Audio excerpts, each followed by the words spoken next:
नमस्कार साथियों। तो आज फिर हम अपने टीडीएस थीसिस क्लास में फिर उपस्थित हैं।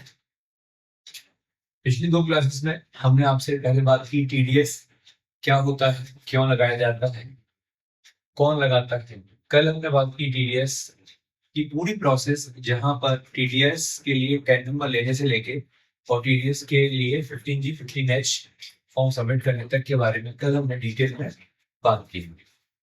कल जैसे मैंने कहा था कि आज हमारा पूरा फोकस रहने वाला है कौन कौन से ऐसे सेक्शंस हैं, ये हम सेक्शंस नाम बोले तो ऐसे कौन कौन से नेचर्स ऑफ पेमेंट हैं या पेमेंट होते हैं व्यापार में, जिनके ऊपर टीडीएस लगाने यानी कि टीडीएस काटने की जिम्मेदारी हमारे ऊपर होती है, या फिर कौन कौन से ट्रांजेक्शंस हैं जिन पर टीसीएस कलेक्ट करने की जिम्मेदारी हमारे ऊपर होती है। नमस्कार साथियों, मेरा नाम सौरभ अग्रवाल है। टेलीवर्ड मुरैना इंस्टीट्यूट पर हम ये क्लासेस स्पेशली अपने स्टूडेंट्स के लिए रिकॉर्ड कर रहे हैं।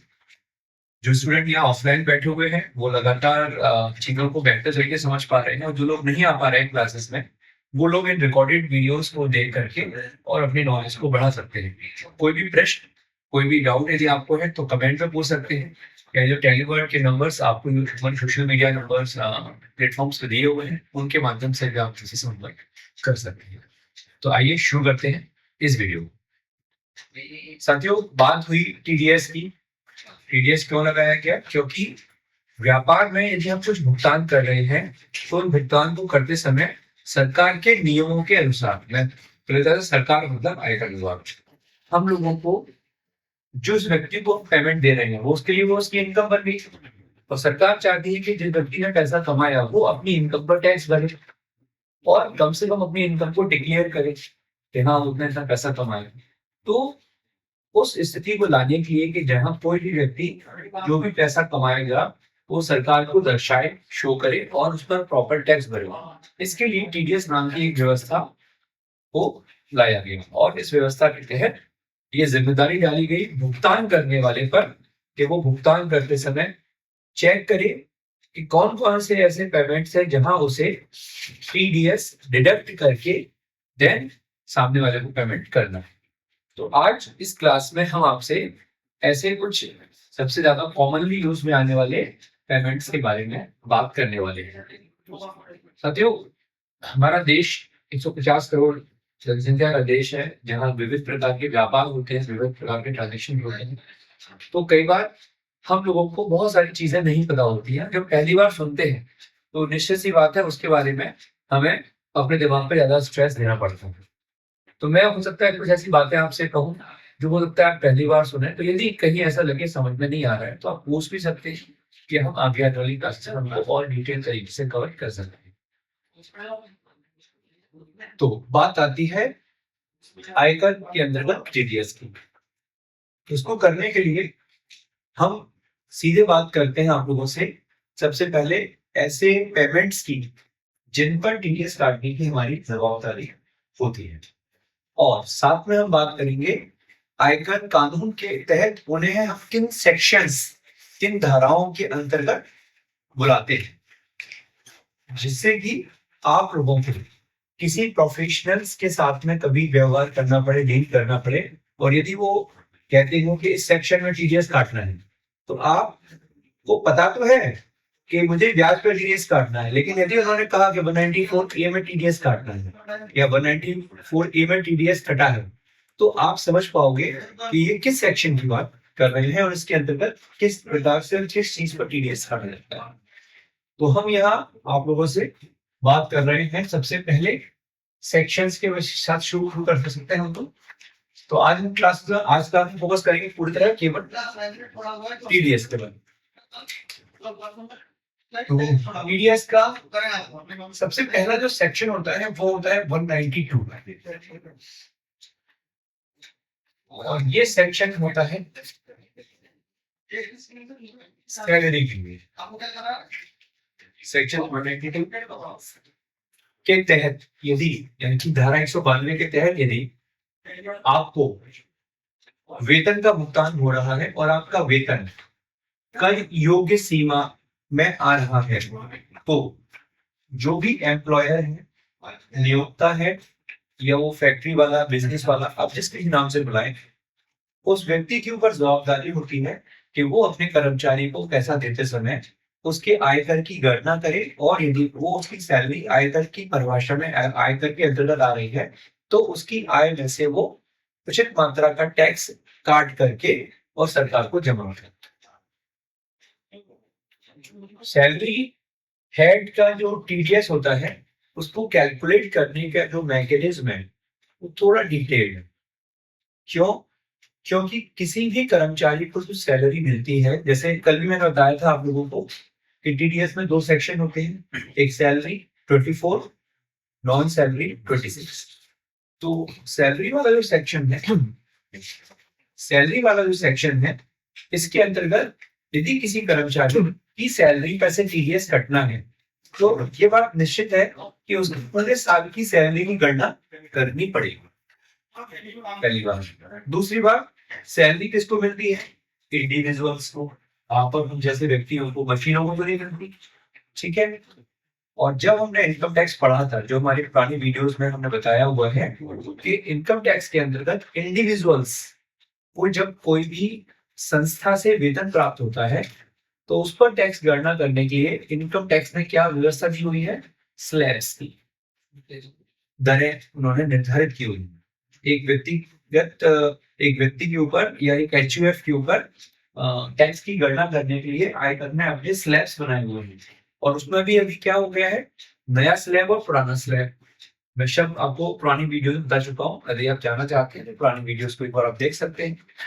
तो हम नई की बात करें या पुरानी की बात करें, कुल मिलाकर के सबसे पहले उस व्यक्ति के पूरे साल की सैलरी कैलकुलेट करके उस पर जो भी छूटें होती हैं वो सब घटा करके, और फिर उसका आयकर जो भी स्लैब्स है उसके अकॉर्डिंग कैलकुलेट किया जाता है। यदि वो आयकर स्लैब में नहीं आ रहा या उसके टैक्स टोटल इनकम पर टैक्स नहीं लग रहा तो फिर नियोक्ता केवल आपको वेतन देगा और उस पर टैक्स नहीं काटेगा। हो सकता है वो गवर्नमेंट को जानकारी जरूर दे दे कि जैसे मैंने इनको हर महीने 50,000 रुपए 60,000 रुपए सैलरी दी है और टोटल इनको इतना पेमेंट हुआ है। तो वो आपके ऑनलाइन कुछ ऐसे प्लेटफॉर्म्स हैं जहां पर आपको जो भी इनकम होती है उसके बारे में आपको पूरा ब्यौरा मिल जाता है। इसके विषय में हम आगे आने वाली क्लास में बात करेंगे। तो सैलरी पर टीडीएस काटने का मतलब पहले आपको पूरे साल की सैलरी को कैलकुलेट करके और उसके बाद आप देखेंगे कि क्या वाकई में वो टैक्स के दायरे में आ रहा है या नहीं। आपको बताया गया न्यू टैक्स स्लैब जो अभी वर्तमान में इस असेसमेंट ईयर, कौन सा असेसमेंट ईयर अभी चल रहा है? 25-26। तो कौन से प्रीवियस ईयर की बात हो रही है? 24-25। तो इसमें ओल्ड टैक्स रिजाइन में तो 3 लाख 2.5 लाख रुपए तक कोई टैक्स नहीं था, 2.5 से 5 लाख तक 5%, फिर 20%, फिर 30%, ऐसे करके बताया था। हम न्यू टैक्स स्लैब की बात करें, न्यू टैक्स डिजाइन की बात करें तो आपको बताया गया था कि 0 से 3 लाख तक जीरो टैक्स, 3 लाख से 6 लाख तक 5%, 6 लाख से 9 लाख तक 10%, 9 लाख से 12 लाख तक 15%, और 12 लाख से 15 लाख तक 20%, और उसके बाद 15 लाख के ऊपर यदि हम जाते हैं तो सीधा 25% का, सॉरी 30% का टैक्स लगेगा। अब यदि किसी व्यक्ति की सैलरी, और इसमें भी आपको बताया था मैंने सेक्शन 87A में हमें क्या दी जाती है? रिबेट, जिसमें हमारी 7,75,000 रुपए तक की सैलरी पर कोई भी टैक्स नहीं बनता है। ये बात हमने आपको बताई थी। तो ऐसे स्थिति में यदि किसी व्यक्ति की टोटल सैलरी 7-7.5 के आसपास बैठ रही है तो उसकी कायदे से उसकी इनकम पर टैक्स नहीं लगना चाहिए। तो ऐसे में आपका जो एम्प्लॉयर है वो टीडीएस नहीं काटेगा। समझने वाली बात यह है कि सेक्शन 192 किसके होता है? सैलरी के लिए। प्राइवेट कर्मचारी हो, सरकारी कर्मचारी हो, या किसी को पेंशन मिल रही हो, सब कुछ 192 के अंडर में आएगा। क्लियर है? तो ऐसा काम आपको कहाँ पड़ेगा? जब आप किसी बहुत बड़ी फर्म में जा रहे हो, जहाँ महीने के 50-50 हज़ार, 1-1 लाख रुपए की सैलरी कर्मचारियों को दी जा रही है, तब जाकर के आपको इस स्लैब में टीडीएस काटने की आवश्यकता पड़ेगी। अभी जो वित्तीय वर्ष 24-25 में जो बजट आया था 1 फरवरी 2025 को, उस बजट में मैंने आपको बताया था कि नए स्लैब्स लागू हो चुके हैं, जहाँ 12,75,000 रुपए तक की सैलरी क्लास के लोगों के लिए कोई टैक्स का बंधन नहीं रहेगा। तो इस प्रकार के प्रावधानों के साथ में आप देखेंगे 12 लाख रुपए तक जब मुझे टैक्स भरना ही नहीं है, तो फिर टैक्स कटेगा भी नहीं। तो ऐसी स्थिति में आप लोगों को बहुत बड़ी कंपनी में जहाँ इतनी हाई सैलरीज दी जाती है, वहां आपको इस सेक्शन की जरूरत पड़ सकती है। तो इसीलिए मैं अभी इसको बहुत डिटेल में नहीं ले जा रहा हूँ। जो आपको सबसे ज्यादा यूज में आने वाले हैं, जो नॉर्मली 1 से 2 करोड़ 3 करोड़ रुपए तक के टर्नओवर के बिजनेसेस आपको नॉर्मली मिल जाते हैं। जैसे ही आप इस तरह के टर्नओवर वाले बिजनेसेस में गए, आपको होने वाले आप जो पेमेंट्स करोगे उस पर टीडीएस काटने की जरूरत पड़ेगी, तो वो नॉन सैलरी में ज्यादा पड़ेगी।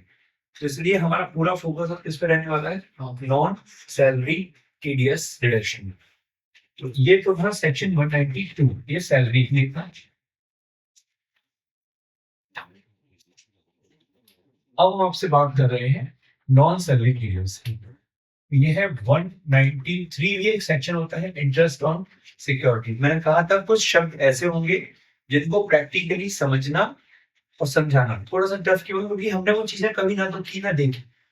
तो जैसे मैंने कहा इंटरेस्ट ऑन सिक्योरिटीज,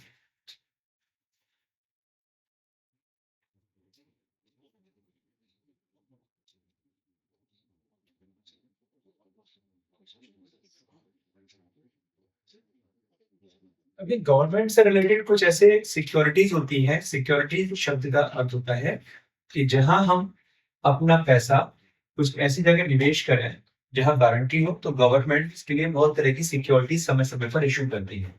तो इस तरह की सिक्योरिटीज में यदि मैं पैसा निवेश करता हूँ, तो गवर्नमेंट जैसे कि बॉन्ड्स, बहुत सारे इंफ्रास्ट्रक्चर बॉन्ड होते हैं, बड़ी कंपनीज में पैसा उधार लेने के लिए बॉन्ड्स इशू किए जाते हैं। अभी मैं इसको समझाना नहीं चाहूंगा, थोड़े बॉन्ड्स समझाने पड़ेंगे, है ना। डिवेंचर्स भी होते हैं, अलग अलग तरह के इंस्ट्रूमेंट्स आजकल मार्केट में चल रहे हैं। उन पर यदि आपको कोई ब्याज मिलता है, ध्यान रखें मैंने जो अभी कहा ब्याज मिलता है, हम यहाँ किसके अनुसार चलने का प्रयास कर रहे हैं? पेमेंट करने वाले के अनुसार।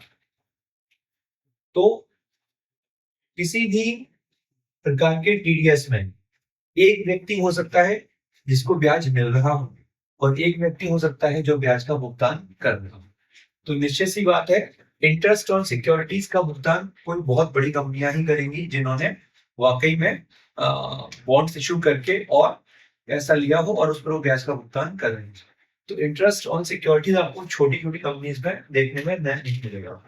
तो मेरे इस लाइन का मतलब समझ में आ रहा है? मैंने कहा इंटरेस्ट मिलेगा का मतलब ये है कि आपने बॉन्ड्स खरीदे हुए हैं, तो आपको ब्याज मिल रहा है, तो आपका टीडीएस कटा, तो आपके लिए तो ब्याज इनकम है, और जो टीडीएस कटा वो आपकी असेट्स बन गया। लेकिन वही आप किसी कंपनी में काम कर रहे हैं जिन्होंने बॉन्ड्स इशू किए हुए हैं, सिक्योरिटीज इशू की हुई है, और वहां आपको ब्याज देना पड़ रहा है, तो वहां ब्याज देना आपके लिए क्या हो गया? खर्चा, और टीडीएस डिडक्ट करना आपके लिए क्या होगी? लायबिलिटी। ठीक है, ये होता है 193। अब इसके बाद जो सेक्शन आ रहा है वो बड़ा इंपॉर्टेंट है, 194, क्योंकि इस सेक्शन के अंडर में ही आपको सारे सब सेक्शंस, सारे अदर सेक्शंस मिलेंगे। 194, 194 A B C D E F G, जो भी पूरी सीरीज होती है पूरा इसमें चलने वाला है। टी तक तो मैं याद नहीं होती, ठीक है। तो बहुत सारे सेक्शन अब आपको इस सीरीज में मिलेंगे, 194 सीरीज में जो नोट्स दिए गए हैं वहां ये सब लिखा हुआ है। yes, sir. तो अभी मैं आपको जो रिसेंटली जो हमारा बजट आया है 1 फरवरी 2025 में, उसके अनुसार जो परिवर्तन किए गए हैं उसके बारे में भी आपको मैं बताऊंगा, जो इन नोट्सों में नहीं है। तो अभी हम सेक्शन 194 की बात कर रहे हैं आपसे। 194 के अंदर आता है 194 ए आता है, 194 बी आता है, 194 डबल बी आता है। कई जगह हमें जरूरत पड़ेगी 194 सी आता है, 194D आता है। ये कुछ सेक्शंस मैं आपको अभी लिख के फिर मैं आगे इसका बताता हूँ। हम यहाँ बात कर रहे हैं सेक्शन 194 की। सेक्शन 194 का जो सेक्शन होता है वो एक शब्द हो सकता है आपकी डिक्शनरी में आज तक ना हो, लेकिन आज वो शब्द आपकी डिक्शनरी में ऐड हो जाएगा, डिविडेंड। कोई बता सकता है डिविडेंड शब्द का क्या होता है? एक और कोई डिविडेंड सुना है कभी आपने? सुना है कभी? अच्छा, डिविडेंड को हिंदी में क्या बोलते हैं? हिंदी का नहीं बस। चलो मैं बताता हूँ, लाभांश जी। तो 194 डिविडेंड लाभांश क्या होता है? देखिए इसका पूरा कॉन्सेप्ट जुड़ा हुआ है कंपनीज के साथ में। कोई भी कंपनीज में क्या होते हैं? Share holder. अच्छा आप बता रहे थे, लाभ बता दीजिए। सर 2 शेयर रहते हैं कंपनी, एक 2 शेयर इक्विटी शेयर और प्रेफरेंस शेयर। ठीक है, प्रेफरेंस शेयर को डिविडेंड लेने की पहले प्रावधान रहता है, उसको पहले मिलेगा। इक्विटी शेयर जो ओनर रहता है, और ये इंटरेस्ट मान लो सर एक प्रकार का जो शेयर पे इंटरेस्ट और डिविडेंड अंतर होता है। नहीं, एक प्रकार इंटरेस्ट हमेशा फिक्स रहता है, आपको इतना इंटरेस्ट जब इतनी कमाई करेगी ना कंपनी उस हिसाब से डिविडेंड बांटेगी। हाँ देखिए बड़ा सिंपल सा कॉन्सेप्ट है। नाम क्या है? लाभांश, मतलब लाभ का अंश। ठीक है, जितनी भी कंपनीज होती है, कॉर्पोरेट वर्ल्ड होता है, कॉर्पोरेट्स होते हैं, उन सभी में जो मालिकाना हक होता है वो शेयर्स के रूप में बना होता है। अभी कोई भी कंपनी में जो शेयर्स हैं, उन शेयर्स की अनुपात के आधार पर आपको कंपनी ने जितना प्रॉफिट कमाया उसका अंश आपको मिलेगा। मैं एक छोटा सा उदाहरण देता हूँ। टाटा मोटर्स पे उदाहरण के लिए मान के चलो 10 lakh 1 crore shares, 1 crore share Tata Motors के आज हैं। 1 करोड़ शेयर्स में से एक शेयर की वैल्यू आज की डेट में मान के चले 100 रुपए। तो टोटल कैपिटल कितनी होगी उनकी? 100 करोड़। हालांकि बहुत बड़ी है, मैं छोटा सा एग्जांपल दे रहा हूँ। तो डिविडेंड किसी भी कंपनी के अंदर जितने भी शेयर्स होते हैं, मैं टाटा मोटर्स का एग्जांपल आपके साथ अभी ले रहा था, तो यदि उनके 1 करोड़ शेयर है और एक शेयर की वैल्यू 100 रुपए है, 100, तो वैल्यू के हिसाब से देखा जाए तो जितने भी कंपनीज में शेयर होल्डर होंगे, शेयर को जो होल्ड करें वो शेयर होल्डर, तो जरूरी नहीं है कि सारे शेयर्स एक व्यक्ति के पास हो। वो शेयर्स हो सकता है कई जगह बटे हों। यदि प्राइवेट लिमिटेड फर्म होती हैं, प्राइवेट लिमिटेड कंपनियां होती हैं, तो उसमें 2, 4, 10 लोगों के पास ही वो शेयर्स आपस में बटे होते हैं। लेकिन जब हम पब्लिक लिमिटेड कंपनी में बात करें, पब्लिक लिमिटेड में भी कैसे लिस्टेड कंपनीज में, तो ये शेयर इतने ज्यादा शेयर होल्डर्स में बटे होते हैं, इसका हिसाब किताब आप और हम इजीली नहीं रख सकते। तो आज वो लिस्टेड है एनएससी में और बीएससी में। अब आप गए, आपके पास पड़े हुए 1000 रुपए, आपने 10 शेयर खरीद लिए। मेरे पास 1 लाख रुपए पड़े हुए हैं, मैंने उसके 10,000 शेयर खरीद लिया, 1,000 शेयर खरीद लिए, है ना। किसी पे 10 करोड़ रुपए पड़ा है तो उसने उतना शेयर खरीद लिया। तो बेसिकली समझाने वाली बात यह है कि आप लोगों को समझना होगा कि जिस पर जितने शेयर होंगे उसके हिसाब से उस पर क्या होगा, उसका हिस्सेदारी होगी। तो बात यहाँ पर यह आई कि आपको उन्होंने लेट्स से 50 करोड़ का प्रॉफिट कमाया। अब उस 50 करोड़ के प्रॉफिट को वो 1 करोड़ से डिवाइड कर दिया। मोटी मोटी बात समझा रहा हूँ। तो अभी जितना भी जिसके हिस्से में आएगा, तो किसी में 10 शेयर है, तो पर शेयर जो डिविडेंड आएगा लेट्स अज्यूम 20 रुपए का है उदाहरण के लिए, तो क्या होगा 10 इंटू 20, 200 रुपए उसके खाते में डिविडेंड। समझ में आ रहा है?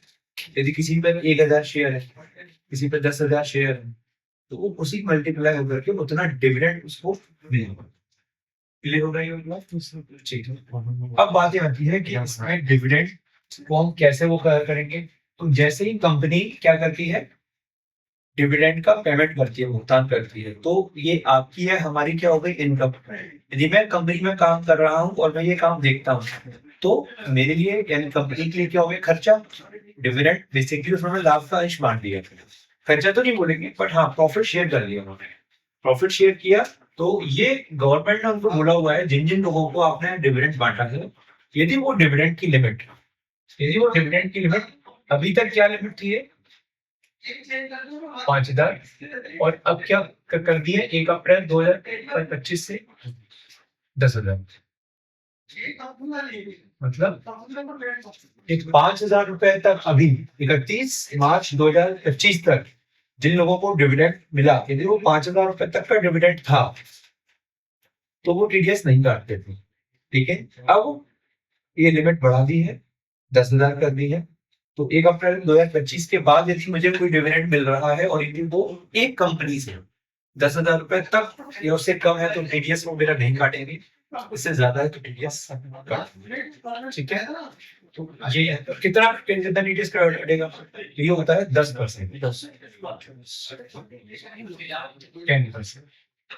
अभी ये 10% की जो लिमिट है,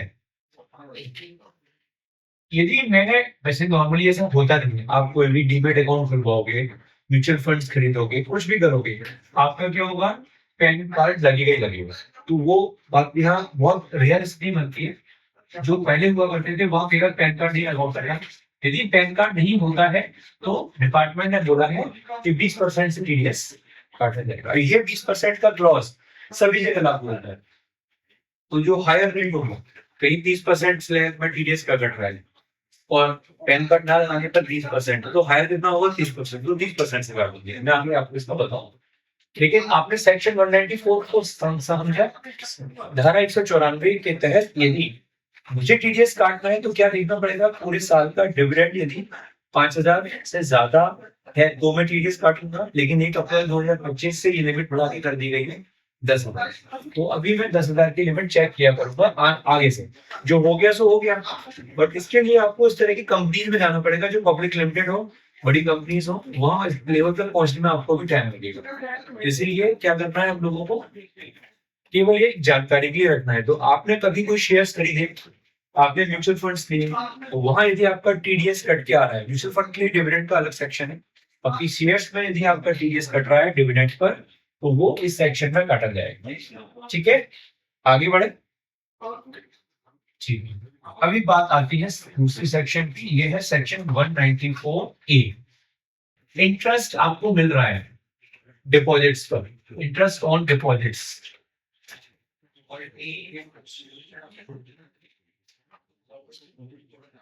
हमारा अगला सेक्शन है 194A, interest on deposits. Interest other than interest on securities करके है ये। तो इंटरेस्ट ऑन डिपॉजिट मैंने सिंपली सिंप्लीफाई कर दिया। देखिए, अब इसमें सोच के देखिए, हम क्या करते हैं,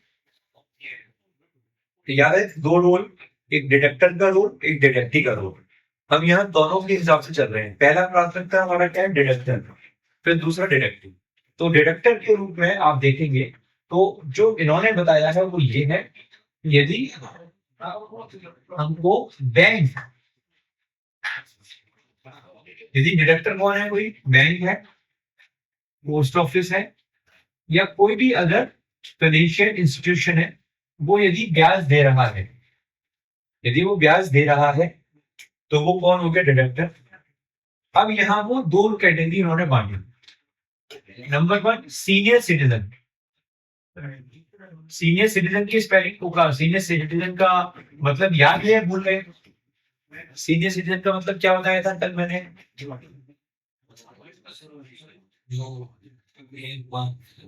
1 अप्रैल से 31 मार्च 60 कभी भी किसी भी दिन 60 साल का हो गया वो सीनियर सिटीजन बन गया। तो bank, post office, financial institution कोई भी यदि सीनियर सिटीजन को ब्याज दे रहे हैं, अभी जो लिमिट है वो कितनी है? 50,000 या थी बोल सकते हैं। 1 अप्रैल से ये लिमिट बढ़ा के कितनी कर दी गई है? 1 अप्रैल 2025 के बाद यदि किसी सीनियर सिटीजन को कोई भी बैंक, पोस्ट ऑफिस या ऐसा ही कोई अदर इंस्टीट्यूशन ब्याज देता है और यदि वो ब्याज 1 लाख रुपए या इससे कम है, तो वो लोग सीनियर सिटीजन का टीडीएस नहीं काटेंगे। ठीक है, वही जो नॉन सीनियर सिटीजन होते हैं, यहाँ ध्यान रखने वाली बातें हैं, महिलाएं हो, बच्चे हो या कोई भी पुरुष हो, नॉन सीनियर सिटीजन मतलब सीनियर सिटीजन। ठीक है, सीनियर सिटीजन मतलब चाहे महिला हो या पुरुष हो, कोई भी, या बच्चे हो। सीनियर सिटीजन भी बच्चे हो सकते हैं, नहीं। पहले ये लिमिट थी 40,000, और अब इसको बढ़ा के कर देंगे 85। Bank, post office, financial institution यदि ब्याज का भुगतान कर रहे हैं, यानी कि ये लोग डिडक्टर है किसी सीनियर सिटीजन को, तो आज 1 अप्रैल 2025 के बाद 1 लाख रुपए तक के ब्याज पर वो टीडीएस नहीं काटेंगे। और नॉन सीनियर सिटीजन के केस में 40,000 और वैसे अब 50,000 कर दी गई। ध्यान रखना, बचत खाते के ब्याज पर आपको ब्याज मिलता है या तो एफडीआर पर या मोटा मोटा सेविंग अकाउंट। ध्यान रखना, सेविंग अकाउंट का ब्याज चाहे 10 लाख रुपए बैठ जाए, सेविंग अकाउंट के ब्याज पर बैंक्स टीडीएस नहीं काटेंगी। मैंने बताया था बचत खाते के ब्याज पर कोई टीडीएस नहीं काटा है, ब्याज कितना भी हो। ठीक है, तो ये हम लोग यहाँ पर देख रहे हैं। लेकिन मुझे बस एक चीज यहाँ क्लियर करनी पड़ेगी, वो मैं एक बार आज देखिए, जहां तक मुझे याद आ रहा है जब ये लिमिट्स बढ़ाई गई, पहले ये लिमिट बहुत कम हुआ करती थी 5,000 10,000, जब 40 और 50,000 की गई तो शायद मेरे हिसाब से वो सभी प्रकार के ब्याज को गणना की गई। मैंने तो बताया कि बचत खाते के ब्याज पर टीडीएस नहीं कटेगा, वो बिल्कुल सही है। लेकिन बात यह है कि यदि बचत खाते के ब्याज को मिलाकर के टोटल लिमिट यदि आपकी क्रॉस हो गई, एफडीआर का ब्याज आ रहा है लेफ्ट से 20,000 और 50,000 का ब्याज हो गया सेविंग अकाउंट का, तो ओवरऑल 50,000 की लिमिट क्रॉस हो गई तो वहां टीडीएस कट जाएगा। लेकिन वो टीडीएस कितने में काटेंगे? केवल 20,000। ये मेरा अंडरस्टैंडिंग है, मैं इस बात को आज कंफर्म कर लेता हूँ कि ऐसा ही है, क्योंकि मैंने समझा होगा। तो ये बात आपने समझ ली। अब बात यहाँ पर आई एक और इम्पोर्टेंट, बोले सर ये तो हो गई बैंक, पोस्ट ऑफिस और फाइनेंशियल इंस्टीट्यूशंस की बात, जो लोग ब्याज का भुगतान करते हैं। लेकिन व्यापारियों का क्या? आपको मालूम है व्यापारी लोग भी पैसा उधार लेते हैं। अब पैसा उधार किससे लेते हैं? 2 लोगों से, या तो सिक्योर्ड लोन के रूप में लेते हैं या अनसिक्योर्ड लोन के रूप में लेते हैं। सिक्योर्ड लोन किससे लेंगे? वो बैंक वाला से। तो चूंकि बैंक तो सरकार का ही एक पार्ट है, तो सरकार कहती है ऐसे लोगों को यदि आप ब्याज का भुगतान कर रहे हो तो ये लोग कभी भी अपनी आय छुपाएंगे नहीं।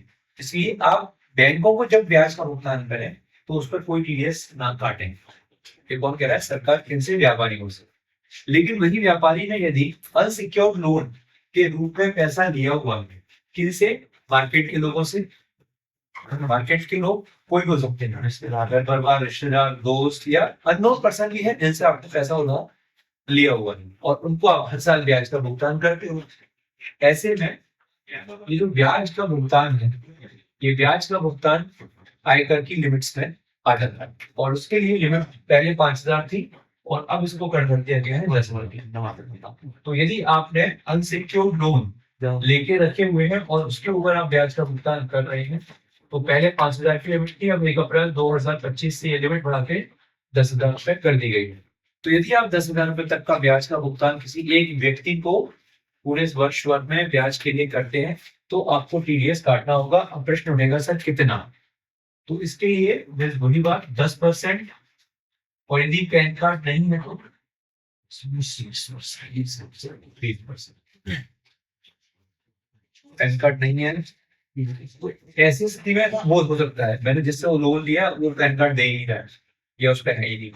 अब मेरे को तो 31 मार्च तक एंट्री करनी कंपलसरी है, क्योंकि 31 मार्च वाले दिन यदि मैंने एंट्री नहीं की मेरे को पेनल्टी लग सकती है, क्योंकि मेरे को तो टीडीएस काटना मेरे लिए आने वाला। मैंने उससे कहा ये पैन कार्ड दो, याद आ रहा है लास्ट डेट क्या बताई थी मैं? यदि हम या तो पेमेंट पहले करें या अपने बुक्स में क्रेडिट पहले कर दें, कुछ भी पहले करें, हमें टीडीएस काटना होगा। 31 मार्च आ गई, सामने वाले से हम कह रहे हैं पैन कार्ड दो, उसने नहीं दिया। जो 31 मार्च तक का टैक्स कटेगा उसको जमा करने की आखिरी तारीख टैक्स जमा करने का 30 अप्रैल। 31 मार्च के लिए 30 अप्रैल, और इससे पहले किसी भी महीने में आपने टैक्स काटा है उस टैक्स को जमा करने की आखिरी तारीख अगले महीने की 7 तारीख। ठीक है, तो मुझे अगले महीने की 30 तारीख तक वो टैक्स जमा कराना होगा, नहीं तो 1.5% से ब्याज लगना शुरू हो जाएगा। तो ऐसी स्थिति में यदि पैन कार्ड को दे देते हैं तो हम 10% से काट के टीडीएस जमा कराएंगे, नहीं देते हैं तो फिर 20% से काट के हम जमा कराएंगे। ये हमें याद रखना होगा। ठीक है, तो तो सेक्शंस कौन कौन से हो गए? 192, 193, 194, 194 ए। तो आप किसी भी बिजनेस फर्म, चाहे प्रोप्राइटरशिप हो, पार्टनरशिप हो या कंपनी हो या एलएलपी हो, इवन ये सारे नियम अब लगे हैं आपके ट्रस्ट और सोसाइटीज पर भी। वहां भी आपको ये टीडीएस के नियमों का पालन करना होता है। तो आपको ये ध्यान रखना है कि मैं यदि व्यापार में किसी को ब्याज का भुगतान कर रहा हूं, मुझे उस ब्याज के भुगतान पर टीडीएस चेक करना है कि इस पर काटना है या नहीं काटना है। इतनी सी बात भी यदि आप यहाँ से इस क्लास के माध्यम से लेके जाओगे तो निश्चित मानना कि आपको काफी सुविधा हो जाएगी कहीं पर भी जाओगे, क्योंकि आपके दिमाग में है कि हाँ सर ने बताया था कि मुझे ब्याज पर टीडीएस काटना होता है। आपका कट गया, कोई दिक्कत नहीं है, हम उसको बाद में रिकॉर्ड कर सकते हैं। मतलब वो पैसा कमाएगा तो ऑब्वियसली बात है, हमको पता रहेगा कि मेरे को इतना मिलना था, इतना कम मिला है। तो आप पूछोगे कहाँ गया, सामने वाला जवाब देगा टीडीएस काटा। लेकिन आप पेमेंट कर रहे हो या आप एंट्री कर रहे हो सिस्टम में और आप टीडीएस की एंट्री नहीं कर रहे हो, तो ये गलती आपकी मानी जाएगी। तो एज एन अकाउंटेंट आप लोगों की रिस्पॉन्सिबिलिटी है कि आप टीडीएस को प्रॉपर तरीके से काटो। ठीक है, अब इसके बाद हम थोड़ा सा इसमें आगे बढ़ते हैं। अब है सेक्शन, इसके बाद दूसरा 194 एक बात आता है बी और डबल बी सेक्शंस। मैं कुछ इस पे बीच में स्किप भी करूंगा क्योंकि सारे सेक्शंस एकदम से आपकी जानना बहुत आवश्यक नहीं है। अब हम बात कर रहे हैं सेक्शन 194 बी और इसी का एक पार्ट होता है सेक्शन 194 बी डबल। बी होता है winning from horse race. Sir B भी रहता है हॉर्स रेस में। तो फिर ये मुझे लग रहा है शायद इसमें शायद इसमें लॉटरी और गैम्बलिंग वगैरह का। हाँ, तो ये उसके लिए बात विनिंग फ्रॉम लॉटरी, गैम्बलिंग यहाँ पे gambling, cross world puzzle, game show, quiz show, ये कुछ भी वर्ड है। कौन winning from lottery, Gamble, quiz show, game show, crossword puzzle. Sir वो कौन बनेगा करोड़पति, उसका भी सीन कटेगा। यस एग्जैक्टली, मैं उसी का आने वाला था। ठीक है, 184 होता है विनिंग फ्रॉम हॉर्स रेस।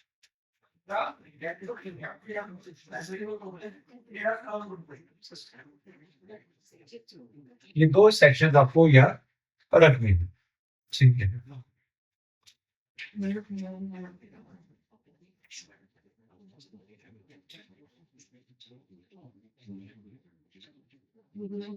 क्या है? बड़ा आसान है। आप किसी ऐसी फर्म में काम कर रहे हैं जिन्होंने कोई गेम शो ऑर्गेनाइज किया, कोई शो ऑर्गेनाइज किया, वहां इनामी राशि डिक्लेयर की, 1 लाख रुपए तक की है, 10,000 से ज्यादा है, तो ऐसे केसेस में आपको यदि वो व्यक्ति जो जीत रहा है तो उसका टीडीएस काटना होगा और इस सेक्शन में कटेगा। अब मैं एक छोटा सा एग्जांपल लेता हूँ आप लोगों के साथ में। अच्छा, ये जरूरी नहीं है टीडीएस तो आपको कैश में जमा, मतलब बैंक के थ्रू जमा होगा, उसमें कोई डाउट नहीं है। लेकिन कई बार हम हमारे जो क्विज शो, गेम शो में इनामी राशि के तौर पर car, laptop, motorcycle, washing machine, phrase, इस तरह से चीजें बांटते हैं। याद आ रहा है आपको? दैनिक भास्कर का क्विज शो आता है, पत्रिका में आते हैं, यहाँ लकी ड्रॉ निकलता है, विनर्स को फिर गिफ्ट दी जाती है। ऐसे केसेस में क्या हो, लेट्स अज्यूम मेरी एक मारुति की कार थी, ऑल्टो क्रेटा, लेट्स अज्यूम वो 10 लाख रुपए की कार है, वो मैंने जीती। एक दैनिक भास्कर का क्विज शो था, उसमें मैंने पार्टिसिपेट किया और मैंने जीती। अभी दैनिक भास्कर ने वो बांटी मेरे को कार, तो जब मैं कार लेने जाऊंगा तो उन्होंने क्या कहना है कि भैया इस पर टीडीएस कटेगी। तो टीडीएस जो काटना है वो तो मुझे कार की चाबी देने गई, मैंने कहा तब दो, उन्होंने कहा पैसे लाओ, मैंने कहा किस चीज के, बोले टीडीएस के। तो या तो वो कार के 4 पहिए निकाल के मुझे कार की चाबी दे, बोले टीडीएस काट दिया, गाड़ी तो बोले गाड़ी अब आपकी, टीडीएस ना काट लिया, बोले आप वैसे नहीं कर रहे हो। तो फिर वो क्या करते हैं, बोले आप जितना भी टीडीएस का अमाउंट है, लेट्स से तुम 10 लाख की कार है और 30% टीडीएस कटना है, तो 3 लाख रुपए जमा कराओ और कार की चाबी ले गए। वो 3 लाख रुपए कहाँ जाएंगे? दैनिक भास्कर की जेब में नहीं जाएंगी। सरकार की जरूरत है। दैनिक भास्कर आपका पैन नंबर भी लेगा और आपके पैन नंबर से उस रकम को जमा करा देगा आयकर। और जब आप अपना इनकम टैक्स का रिटर्न भरने जाओगे उस समय उस पैन कार्ड के आधार पर आपको 3 लाख रुपए ऑनलाइन दिखने लगेंगे। यदि आपका आयकर उतना बैठ रहा है तो वो जमा हो ही गया है। आयकर कम बैठ रहा है, पैसे ज्यादा जमा हो गए हैं, तो आप रिफंड भी ले सकते हो। लॉटरी, क्रॉसवर्ड पजल, ये सारे गेम शोज हैं जहां पर यदि कोई इनामी राशि आप जीतते हैं तो वो 10,000 रुपए तक का यदि इनामी राशि है तो आपको वो क्या करेंगे, 30% टीडीएस काट करके बाकी का पैसा दे देंगे। कैश में रिवॉर्ड मिल रहा है, जैसे कौन बनेगा करोड़पति, तो वहां तो क्या होता है, कैश में मिलता है। तो 1 करोड़ जीता तो 70 लाख धन ले जाओगे, बाकी 30 लाख हमें छोड़ दो, हम इनकम टैक्स में जमा करा देंगे। लेकिन यहाँ बात आई, यदि वस्तु के रूप में कोई इनामी राशि है, विदेशी यात्रा के रूप में कोई आपको इनामी राशि मिल रही है, तो फिर आपको उसके एवरेज में उतने रुपए का टीडीएस का अमाउंट पहले उस फर्म को देना होगा, देन वो आपको पूरा बेनिफिट पास ऑन कर देगा। ठीक है, चेंजेस क्या हुए हैं? चेंजेस ये हुए हैं कि पहले ये जो 10,000 रुपए की लिमिट थी, पहली बात तो इसमें लिमिट कितनी है और टैक्स कितना कटता है, 30%। ये याद रखिए। पहले जो 10,000 रुपए की जो राशि थी वो कैसे थी, होल ईयर, यदि आप एक ही जगह से 3 बार इनाम जीते, एक बार 2,000 का, एक बार 4,000 का, एक बार 6,000 का, तो पूरे साल की लिमिट क्या क्या थी, 10,000।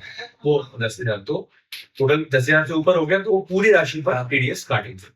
लेकिन अब इसमें जो लिमिट कर दी है वो वन टाइम की कर दी है। यदि आपने एक बार में 10,000 रुपए से ज्यादा का इनाम जीता तो टीडीएस कटेगा। यदि आपने 4-5 हजार करके 2-4-5 बार जीता तो टीडीएस नहीं कटेगा।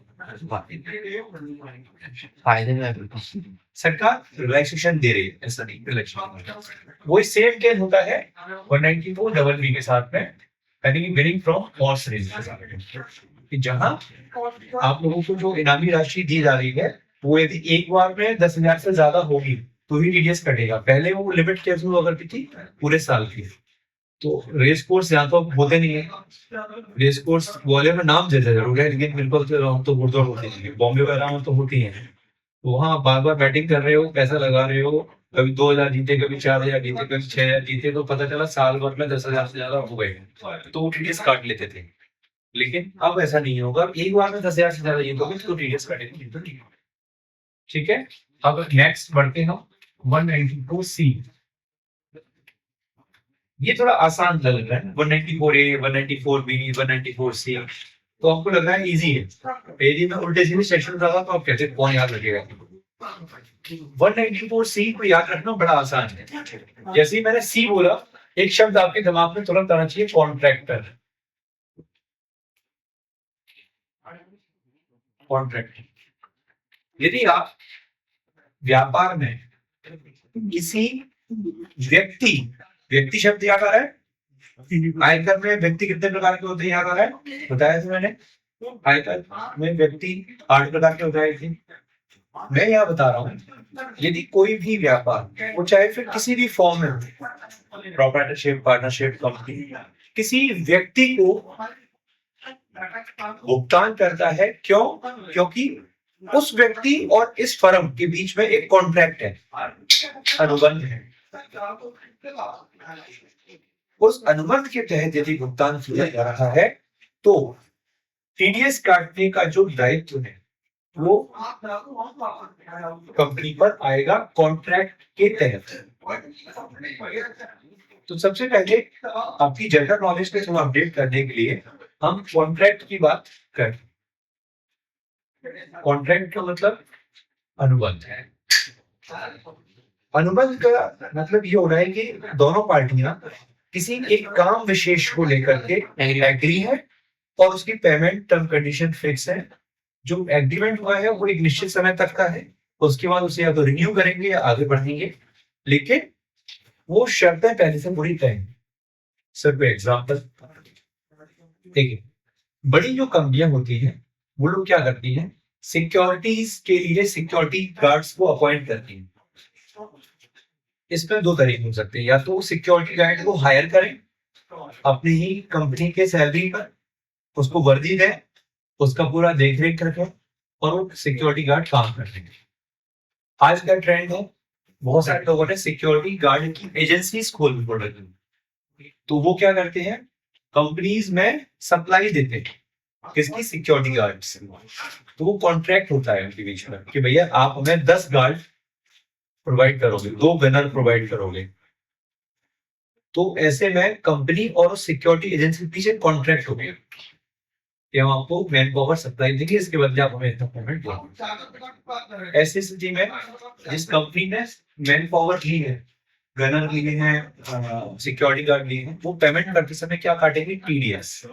कितना बता रहा हूँ, कब बता रहा हूँ, लेकिन एक मैंने एग्जांपल दिया सिक्योरिटी गार्ड्स का। दूसरा एग्जांपल सुन लो। कई बार क्या होता है, मेरे यहाँ बहुत सारे कंप्यूटर लगे हैं, अब या तो मैं खुद का एक आईटी का बंदा रखूं, जो ये तुम्हारा काम क्या है, नेटवर्किंग, टेलीफोन बॉक्स, कैमरे, कंप्यूटर, प्रिंटर, सबकी देख रेख तुम रखोगे, तुम्हारा को हम सैलरी देंगे हर महीने तुम्हें। लेकिन जब बड़ी कंपनियां देखती हैं ऐसे में करना मुश्किल है, तो वो क्या करती है, आउटसोर्स कर देती है। उन्होंने क्या किया, एक बड़े आईटी फर्म को बुलाया, भाई देखो हम आपको एक पूरा कॉन्ट्रैक्ट दे रहे हैं, जिसको बोलते हैं एएमसी, एनुअल मेंटेनेंस कॉन्ट्रैक्ट। बोले हम आपको पूरे साल का ठेका दे रहे हैं कि आपको हमारे यहाँ पे सारे कंप्यूटर्स का देख रेख रखनी है। क्या हुआ, ये कॉन्ट्रैक्ट, पेमेंट करोगे टीडीएस काटना पड़ेगा। तीसरा, विज्ञापन का ठेका। हम लोग अलग अलग जगह भागना नहीं चाहते, हमने एक कंपनी को हायर किया, वही देख पूरे कंपनी का विज्ञापन का ठेका तुम्हें, चाहे तुम होर्डिंग लगवाओ, अखबारों में छपवाओ, कुछ भी करो, हमें नहीं मानना, हमें तो विज्ञापन कराना है, हम तुमसे बात करेंगे, हम 10 जगह जाके नहीं भर के। क्या है ये, कॉन्ट्रैक्ट। और सुनो, कई बार देखने में आया, जैसे तुमने क्या कॉन्ट्रैक्ट किया, कि एक एग्जाम्पल की बता रहा हूँ अभी, केले पकाने की यूनिट्स होती है, बोल रहे बनाना राइपनिंग चैम्बर्स। अब जैसे मैं क्या करता हूँ, केले खरीदता हूँ, महाराष्ट्र में बुरहानपुर सबसे बड़ा इसका एरिया है, जब केले आते हैं यहाँ से एमपी में अपने एरियाज में, तो वो लोग केले लेकर आए, केले कच्चे आते हैं यहाँ तक, पके आएंगे तो खराब हो जाएंगे। कच्चे केले यहाँ आ रहे हैं, अब उन्हें यहाँ पकाया जाता है। उसको पकाने की जो टेक्निक है, तकनीक है, वो क्या है, यहाँ पर बने हैं आजकल बनाना राइपनिंग चैम्बर्स, जहाँ कोल्ड स्टोरेज इतने बड़े बड़े चैम्बर होते हैं, 5-6 चैम्बर बने हुए हैं, इनमें कैरेट्स में भर भर के केले को लोगों को पकाया जाता है। अब मेरे पास ऐसा बनाना राइपनिंग चैम्बर नहीं है, लेकिन मैं केला मंगा रहा हूँ पका करके मुझे बेचना है, तो मैंने मान चलो इनके बनाना राइपनिंग चैम्बर्स लगे हुए हैं, मैंने इनसे कॉन्ट्रैक्ट कर लिया, भाई पर किलो या पर कैरेट तुम क्या चार्ज करोगे। हमारा इतना कॉन्ट्रैक्ट हो गया। अभी मेरे कहने पर मेरे लिए एक सर्विस प्रोवाइड करता है, केले को धोएंगे, साफ करेंगे और उसको फ्रीजर में लगाएंगे, 2 दिन 4 दिन जो भी समय है केला पक जाएगा, उसको बाहर निकाल के वो मेरी गाड़ी को लोड करके भेजेंगे। ये काम क्या हो रहा है, कॉन्ट्रैक्ट।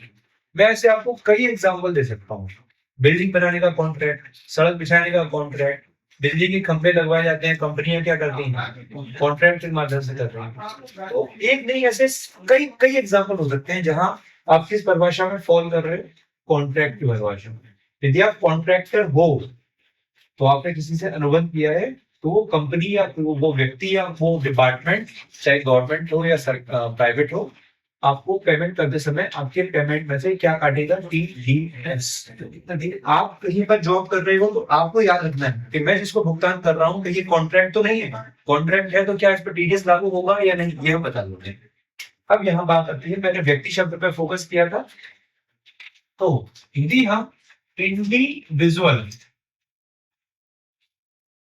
या HUF को भुगतान करें,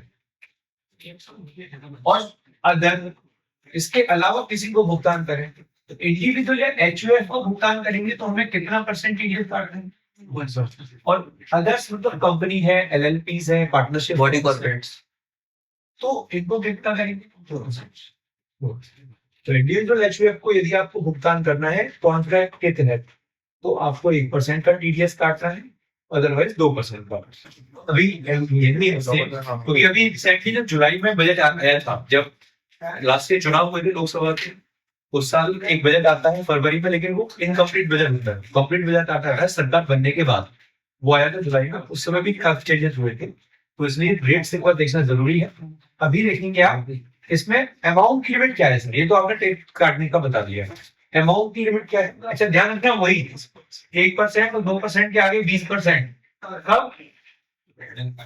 यदि पैन कार्ड ना मिला तो ठीक है। अब इसके बाद यहाँ बात आई लिमिट्स की। तो ध्यान रखना क्या तो सिंगल पेमेंट 30,000 रुपए या उससे ज्यादा का हो,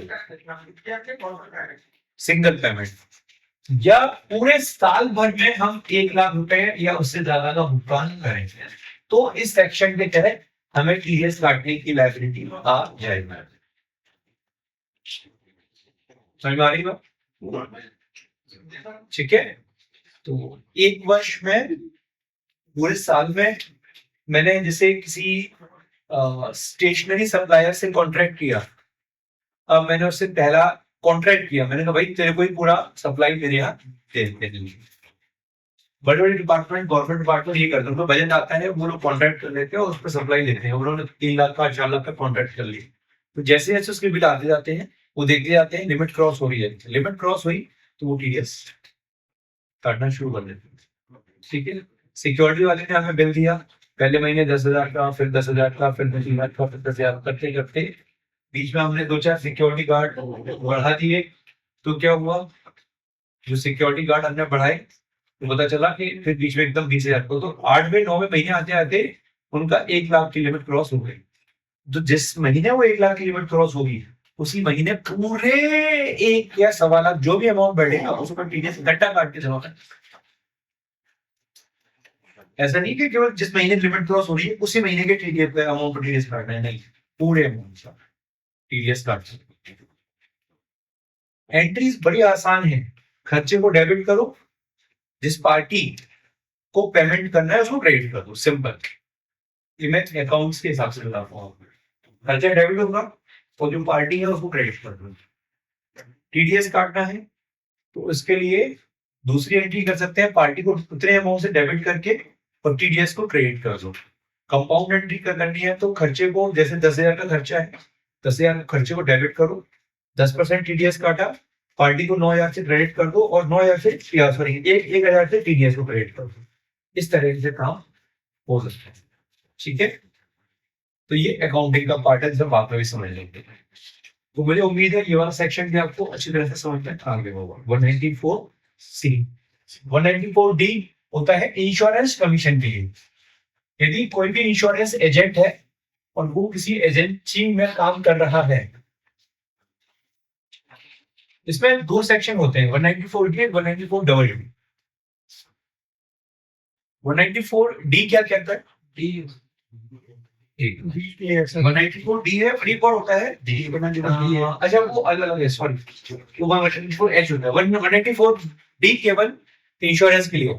सेक्शन 194D जो होता है वो होता है इंश्योरेंस कमीशन। तो इंश्योरेंस एजेंट्स को यदि कमीशन पर टीडीएस लग रहा है तो इसकी लिमिट, मैंने कहा ना कि लास्ट ईयर जो बजट आया था उसमें चेंज की गई, तो अब इसको सिंपल सा समझ लो। 194D 194D के अंदर क्या हो रहा है, आपको अभी इसकी लिमिट भी बढ़ा दी गई है।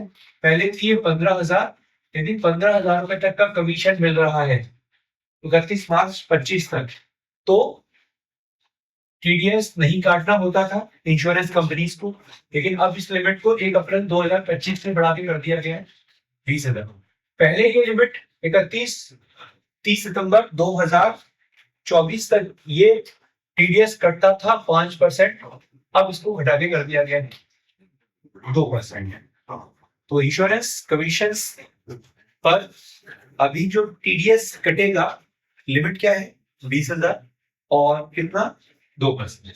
ये अभी यहाँ पर चेंजेस किए गए। ठीक है। 194D 194H की हम बात कर रहे हैं। 194H में आता है, ये है इंश्योरेंस कमीशन, हमने लिखा नहीं है।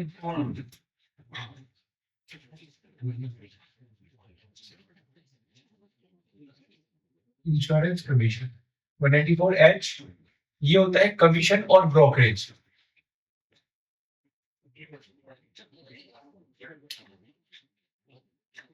Commission of brokerage. अभी क्या होता है, व्यापार है, आपको कई बार अपना माल बिकवाने के लिए सौदे करने होते हैं और बीच में दलालों को पैसा देना होता है, ठीक है। कमीशन एजेंट्स होते हैं तो उनको पैसा देना होता है। तो ऐसे केसेस में आप जो कमीशन या ब्रोकरेज का पेमेंट करोगे उस पर भी आपको टीडीएस काटना पड़ सकता है। तो इसके लिए भी वही पहले ये लिमिट कितनी थी 15,000, इसको अब बढ़ा के कितना कर दिया गया 20,000। पहले ये 5% हुआ करता था तो अब इसको घटा के 2% कर दिया गया, ठीक है। मुझे उम्मीद है यहाँ तक आपको चीजें बेहतर तरीके से समझ में आ रही होंगी, कोई दिक्कत नहीं है। हम सेक्शंस में आगे बढ़ते हैं। 194 जे एकदम करते हैं 194 आई। 194 आई ये होता है रेंट। आप केवल एक शब्द को याद रखिएगा, रेंट। ये कमीशन ब्रोकरेज इंश्योरेंस कमीशन के लिए 194 आई। 194 आई कह रहा है रेंट की। इसके दो सेक्शन और होते हैं, 194 आई ए और 194 आई बी। ये दो सेक्शन और होते हैं। तो यहाँ बात आ रही है 194 आई।